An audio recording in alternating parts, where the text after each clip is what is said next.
ඔබට හිතාගන්න පුළුවන්ද මිනිසෙකුට තප්පර කහිපයකින් තමන් ඉදිරියේ සිටින කෙනෙකුට ප්‍රතිචාර දක්වන්න පුළුවන් තරම් වේගවත්වෙන්න පුළුවන්ද. එහෙමත් නැත්තම් සාමාන්‍ය ශරීරයක් තිබුණ තරුණයෙක් ලෝකයේ සටන් කලාව පිළිබඳ මිනිස්සුන්ගේ අදහස වෙනස් කරන්න පුළුවන්ද. මේ ප්‍රශ්නට පිළිතුරක් ලෙස ඉතිහාසය නමක් තියෙනවා. බෲස්ලි. ඔහු නළුවෙක් විතරක් නෙවෙයි. ඔහු මාර්ෂල් ආටිස්ට් කෙනෙක්, ෆිලෝසොෆර් කෙනෙක්, ටීචර් කෙනෙක්. ඒ වගේම ලෝකයේ මාර්ෂල් ආර්ට් සංස්කෘතිය වෙනස් කළ පුද්ගලයෙක්. නමුත් බෲස්ලිගේ ජීවිතය තුළ අදටත් මිනිස්සුන් පුදුමයට පත් කරන සිදුවීම් ගණනාවක් තියෙනවා. ඔහු මෙතරම් වේගවත් වුණේ කොහොමද? ඔහුගේ ශරීරය මෙතරම් ශක්තිමත් වුණේ කොහොමද? ඔහු ඇත්තටම සටන් කළේ කොහොමද? ඔහුගේ මරණය පිටුපස තිබුණේ මොකද්ද? අද අපි බලන්නේ බෲස්ලී ගැන ලෝකයේ නොදත් අභිරහස් 10ක්. දිගටම වීඩියෝ එකත් එක්ක රැඳිලා ඉන්න. අංක 1. ඔහු උපත ලැබුවේ ඇමරිකාවේදී. බෲස්ලී ගැන බොහෝ දෙනා නොදන්න පළමු කරුණ මෙන්න. ඔහු උපත ලැබුවේ චීනයේ හොන්කොන් වල නෙවෙයි. 1940 නොවැම්බර් 27 සැන් ෆ්‍රැන්සිස්කෝ කැලිෆෝනියා වල. ඔහුගේ පියා ලී හොයි චුන් කැන්ටනීස් ඔපරා ගායකයෙක්. බෲස් කුඩා කාලයේදී ඔහුගේ පවුල හොන්කොන් වෙත ගියා. ඒ නිසා ඔහුගේ ළමා කාලයේ විශාල කොටසක් ගත වුණේ හොන්කොන් වල. ඔහු ඉතා කුඩා වයසේ සිටම රංගනයට සම්බන්ධ වුණා. ඔහු ලෝකයේ මාර්ෂල් ආර්ට් ලෙජන්ඩ් කෙනෙක් ලෙස හඳුනා ගන්නා බෲස්ලී ඇත්තටම ළමා නළුවෙක් ලෙසත් වැඩ කරලා තිබුණා. අංක 2. බෲස්ලී මාර්ෂල් ආර්ට්ස් වලට යන්න හේතුව. බෲස්ලී තරුණ කාලයේදී ස්ට්‍රීට් ෆයිට් වලට සම්බන්ධ වෙලා තිබුණා. ඔහු තමන්ව ආරක්ෂා කර ගැනීමට මාර්ෂල් ආර්ට්ස් ඉගෙන ගැනීමේ අවශ්‍යතාවයක් ඇති වුණා. ඒ අනුව ඔහු වින් චුන් ඉගෙන ගන්න පටන් ගත්තා.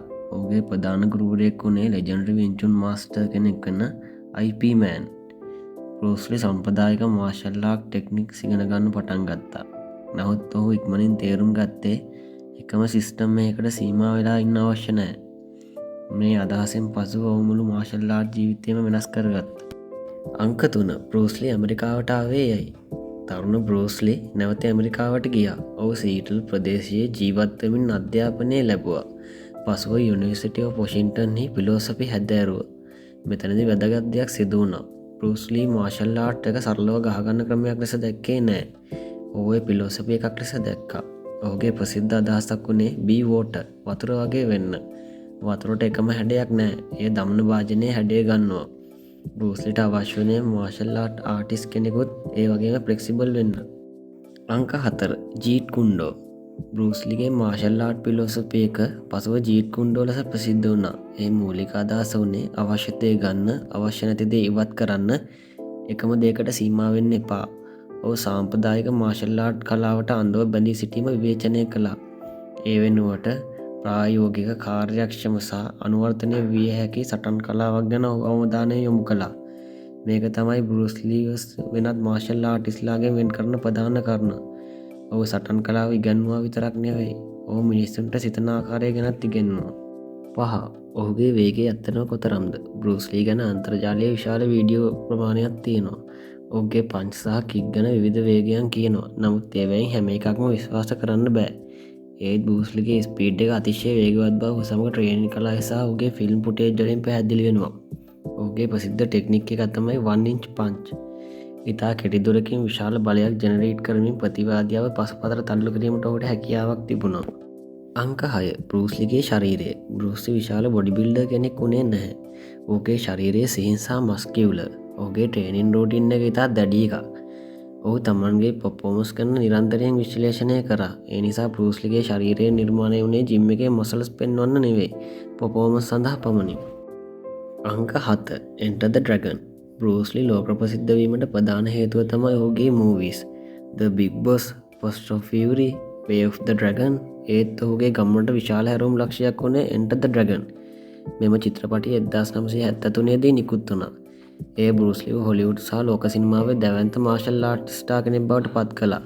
නමුත් ඔහුට ඒ සාර්ථකත්වය සම්පූර්ණයෙන් භුක්ති විඳින්න ලැබුණේ නැහැ. අංක 8. බෲස්ලිගේ අභිරහස් මරණය. 1973 ජූලි 20. බෲස්ලී හොන්කොන් වල සිටියා.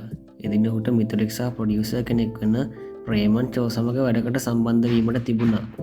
එදින සවස බෲස්ලීට ලින්ඩා ලී කාඩ්වෙල් සමග සම්බන්ධ වූ සිදුවීම් අතරතුර හිසරදයක් ඇති බවට වාර්තා වුණා. ඔහුට ඉක්වා ජෙසික් නැමැති වේදනානාශකය ලබා දී තිබුණා. පසුව ඔහු නින්දට ගිය පසු නැවත අවදි කිරීමට නොහැකි වුණා. ඔහු රෝහලට රැගෙන ගියත් වෛද්‍යවරුන්ට ඔහුගේ ජීවිතය බේරා ගැනීමට හැකි වුණේ නැහැ. බෲස් ලී මිය යන විට ඔහුගේ වයස අවුරුදු 32ක් පමණ වුණා. අංක 9. බෲස් ලී මැරුණේ ඇයි? මේක තමයි අදටත් විශාලතම ප්‍රශ්නය. නිල පරීක්ෂණ වලින් බෲස් ලීගේ මරණයට හේතුව ලෙස සඳහන් වුණේ මොළයේ ඉදිමීමයි. ඒ වේදනානාශකයේ අඩංගු ද්‍රව්‍යයෙන් ඇති වූ අහිතකර ප්‍රතික්‍රියාවක් සමග සම්බන්ධ බව හදිසි මරණ පරීක්ෂක විසින් තීරණය කළා. අංක 10. බෲස් ලී අදටත් ජීවතුන් අතර වගේ ඇයි? බෲස් ලී මිය ගියේ අවුරුදු 32ේදී. ඒත් ඔහුගේ බලපෑම අදටත් අවසන් වෙලා නැහැ. ඔහු මාෂල් ආර්ට්ස් ලෝකය වෙනස් කළා. හොලිවුඩ් එකේ ඒෂියන් ඇක්ටර් ගැන තිබුණු දැක්ම වෙනස් කිරීමට දායක වුණා. ඔහුගේ මූවිස් පරම්පරා ගණනාවකට බලපෑවා. ඔහුගේ ට්‍රේනින් මෙතඩ් අදටත් මාෂල් ආර්ටිස්ට්ලා සහ ක්‍රීඩකයන් අතර සාකච්ඡා වෙනවා. ඔබට මේ වීඩියෝ ගැන මොනවද හිතෙන්නේ? කමෙන්ට් එකකින් කියන්න. ඒ වගේම Amazing Fractal එකේ subscribe කරලා bell icon එකත් click කරන්න. තවත් පුදුම සහගත ලෝක තොරතුරු එක්ක අපි ඊළඟ වීඩියෝ එකකින් හමු වෙමු.